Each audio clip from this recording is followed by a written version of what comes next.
CLAT 2024 के aspirants, आप लोगों के पेपर बस अब है 2 दिन बाद और आपके दिमाग में एक क्वेश्चन है कि क्या मैथ का सेक्शन मुझे कब करना चाहिए, मैथ का सेक्शन मुझे करना भी चाहिए या नहीं करना चाहिए, क्या मुझे लीगल पहले करना चाहिए या मुझे करंट अफेयर्स का सेक्शन पहले करना चाहिए। तो ये सारे के सारे क्वेश्चंस आपके दिमाग में आपको हॉन्ट करते रहते हैं।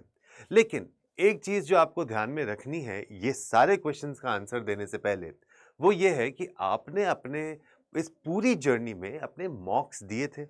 अब उस मॉक्स में कभी आपका स्कोर ऊपर गया और कभी आपका स्कोर शायद नीचे चला गया।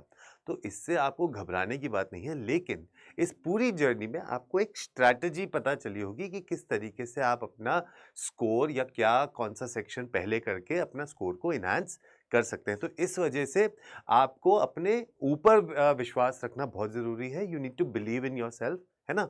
अगर आपने वो चीज़ करी तो डेफ़िनेटली आप देखोगे कि आपके पास ऑटोमेटिकली सामने है कि मुझे क्या चीज़ स्ट्रॉन्ग लगती है, कौन-सी चीज़ सेक्शन मेरा वीक है और कौन से सेक्शन को मुझे पहले या बाद में करना चाहिए।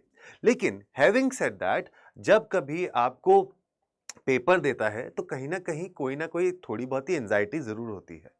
तो यहाँ पर हम इस शब्द को तो अभी हटा देते हैं यहाँ पे, how to attempt the paper, बस क्लैट पेपर यहीं तक रखते हैं। टॉपर का जो एक स्ट्रेस है ना, वो मैं आपको नहीं दूंगा यहाँ पर कि टॉपर, लेकिन आपको पता है क्योंकि आपने अपनी प्रिपरेशन करी है। यू नो वेरी वेल कि आपने अपनी प्रिपरेशन को किस तरीके से करा है और किस तरीके से आपने उसको आगे बढ़ाया है। तो अगर आप यहाँ पर क्लैट के पेपर को देखोगे ना, तो आपको पता है कि क्लैट का पेपर जो आपका 2024 है, जो इसमें 5 सेक्शंस हैं, इसमें सबसे ज्यादा अनप्रिडिक्टेबल पेपर, ठीक है, या सेक्शन जो है वो किस चीज का है? वो करंट अफेयर्स का है ना? ये बात आपको ऑलरेडी पता है। करंट अफेयर्स एक ऐसी चीज है चाहे आप जितना भी पढ़ लो उतना आपको कमी लगेगा, because it's just like an ocean. तो जितना भी आप उसको पढ़ते जाओगे आपको लगेगा कि कम ही है। और दूसरा, ये आपके साथ ही नहीं, ये हर किसी बच्चे के साथ होता है कि जब उससे पूछा जाता है कि मेरा प्रिपरेशन हो गया एग्जाम के लिए, तो जवाब हम मैक्सिमम टाइम पे यही आता है, नहीं। और क्लैट में तो पेपर ही ऐसा है कि अनप्रिडिक्टेबिलिटी इतनी ज़्यादा है because of the pattern also, और कोई एक सेट सिलेबस तो है नहीं, ये आपके स्कूल के जैसा पेपर तो है नहीं, ठीक है। तो यहाँ पर तो आपको ऑटोमेटिकली ऐसा भी हो सकता है कि सरप्राइजेस पेपर वाले दिन पे मिले, लेकिन उसके बाद भी आप किस तरीके से अपना एक स्ट्रैटेजी बना के चल सकते हो, वो देखने वाली बात होगी यहाँ पर। तो अगर आप यहाँ देखते हो कि आपके पास अनप्रिडिक्टेबल है, करंट अफेयर्स है, कि कैसे करेंगे, लेकिन फिर भी करंट अफेयर्स को करने में जो मैक्सिमम आप टाइम लगाते हो वो है 10, ठीक है। 10 मिनट में आप इसमें जितने भी 30 क्वेश्चंस अगर आएंगे इसमें, तो आप ये सारे 30 के 30 क्वेश्चंस आप ये कर सकते हो। तो एक एक मेजर चंक जो आपके पेपर का है वो आपने कर लिया होगा, राइट। तो आपको कहीं ये स्ट्रेस नहीं होगा कि ओ ये कर लिया तो कैसे होगा, ठीक है। तो इस वजह से करंट अफेयर्स का पेपर जब आप कर लेते हो तो इस पेपर को मैं थोड़ा सा बस आपको ये कहूंगा, क्योंकि ये पेपर इतना अनप्रिडिक्टेबल है, तो इसको फर्स्ट चॉइस आप अपनी नहीं रखें तो ज्यादा बेहतर होगा। अगर आप अपनी फर्स्ट चॉइस पे इसको रखते हैं तो कई बार क्या होता है कि बच्चे जब फर्स्ट सेक्शन करते हैं तो वो चाहते हैं कि मेरा एक मोमेंटम बन जाए, और अगर ये पेपर बहुत ही ज़्यादा अनप्रिडिक्टेबल हो गया या ये सेक्शन बहुत ही ज़्यादा डिफिकल्ट आ गया आपके लिए, तो कहीं ना कहीं आपका शायद मोराल डाउन हो जाए। क्योंकि डिफिकल्ट, देखिए वैसे तो डिफिकल्ट वो हर बच्चे के लिए है, अगर वो करंट अफेयर्स का सेक्शन डिफिकल्ट आया तो वो हर किसी के लिए आएगा। लेकिन अगर वो डिफिकल्ट आ गया और आपसे इसमें ज़्यादा क्वेश्चन नहीं बने, तो क्या होगा कि आपका कहीं ना कहीं जो एक कॉन्फिडेंस लेवल है वो थोड़ा सा नीचे आ जाता है। तो उसके बाद जब आप सब्सिक्वेंट सेक्शंस में जाते हो तो आप कहीं ना कहीं ऑटोमेटिकली एक थोड़ा सा अंडर कॉन्फिडेंट हो जाते हो। तो इसलिए इसको फर्स्ट चॉइस मत रखिए, ये मेरा आपको सजेशन रहेगा। तो आप इसको कर सकते हैं, आप इसको सेकंड पे रख सकते हैं। आइडल सीक्वेंस क्या होनी चाहिए इस पेपर की कि किस पे सेक्शन के बाद हमें क्या करना चाहिए, ये हर एक स्टूडेंट का अपना अपना एक स्ट्रैटेजी हो सकता है जब उसने मॉक दिया होगा। लेकिन मेरा सजेशन आपको ये है कि आप इसको फर्स्ट चॉइस पे ना रखें, राइट। और इसको बिल्कुल एंड में भी नहीं रखना है, आप इसको लास्ट चॉइस भी नहीं रख सकते। लास्ट चॉइस क्यों नहीं रख सकते आप इसको? क्योंकि जब आप देखते हो कि घड़ी आप देख रहे हो, टाइम आपके पास 2 घंटे का है, आपने बाकी सेक्शंस कर दिए, तो आप आराम से इस 10 मिनट में आप ये मैक्सिमम क्वेश्चन कर सकते हो। लेकिन अगर आपके पास टाइम थोड़ा सा कम बचा एंड में, और अगर आप एंड में जीके का सेक्शन कर रहे हो, तो कहीं ना कहीं आपके ऊपर प्रेशर आ जाएगा और शायद उस प्रेशर में आप आते हुए क्वेश्चन भी गलत मार्क कर दो। तो कि यहाँ पर आपके पास क्वेश्चन का क्वांटम ज़्यादा है, आपके पास अराउंड 30 क्वेश्चन हैं, तो इसलिए इसको लास्ट में भी करना मेरा एडवाइस आपको नहीं रहेगा कि आप इसको बिल्कुल एंड में करो।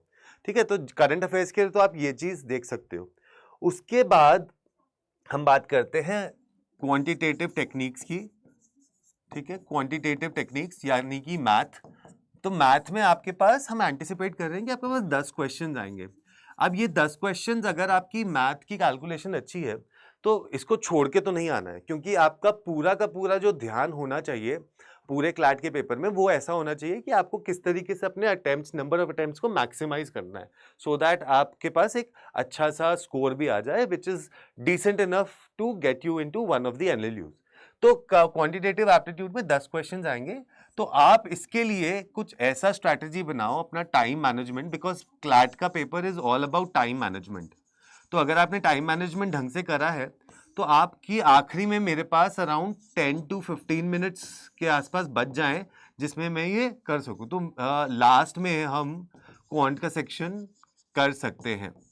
This is what you can do, and इसमें से आपके 7-8 क्वेश्चन अगर बन जाते हैं तो that is decent number of question that you can target for this particular section. अब बचे हुए बाकी आपके जो 3 सेक्शंस हैं, जो कि इंग्लिश का बन जाता है, और इंग्लिश के बाद आपका लीगल का बन जाता है और क्रिटिकल रीजनिंग का बन जाता है। ये तीनों के तीनों आपके रीडिंग सेक्शंस हैं। ये तीनों के तीनों आपके रीडिंग सेक्शन हैं जिसमें पैराग्राफ बेस्ड क्वेश्चंस आएंगे। मैंने काफ़ी सारे बच्चों से बात करी है जिनका एनएलयू निकला था और जो लोग एनएलयू में पढ़ भी रहे हैं, तो उनका एक मैंने कॉमन चीज़ पाया कि उनका sequence was something like this कि पहले उन्होंने इंग्लिश किया, फॉलोड बाय करंट अफेयर्स, ये किया उन्होंने, followed by legal, followed by critical reasoning, and then they did quant. तो ये एक सेफ सीक्वेंस हो सकता है, but I am not saying कि आप यही सीक्वेंस फॉलो करो, but this can be a sequence कि आपने इंग्लिश, करंट अफेयर्स, लीगल, उसके बाद क्रिटिकल रीजनिंग एंड क्वांट, ये आपने करा। I have not put current affairs towards the end और at the beginning, because unnecessary आपको शायद थोड़ा सा मोरल डाउन हो जाए। अब यहाँ पे इंग्लिश की जगह पे आप कोई और सेक्शन भी रख सकते हो। If you think that critical reasoning आपका स्ट्रॉन्ग है तो आप इसको रख सकते हो। लीगल जनरली मैं फर्स्ट पे इसलिए नहीं बोल रहा हूँ क्योंकि लीगल में बहुत सारे आपके जजमेंट्स, अमेंडमेंट्स, ये सारी चीज़ें आपको आ जाती हैं, और कहीं अगर आप उनको याद नहीं रख पाए तो भी वो एक बम्पी स्टार्ट हो सकती है। बट क्रिटिकल रीजनिंग और इंग्लिश में थोड़ा सा सेफ हो जाता है कि पेपर में पैसेज आप देख सकते हो ऊपर से, तो आपको कहीं ना कहीं इजी पैसेज भी मिल सकता है, मॉडरेट पैसेज भी मिल सकता है, और कुछ ना कुछ आपके लिए होगा वहाँ पर करने के लिए which will give you a good solid foundation and a good mindset also. तो आप उसको देख के भी कर सकते हो, राइट। सो ये सीक्वेंस अगर आप फॉलो करते हो, and I am sure that this will really help you out.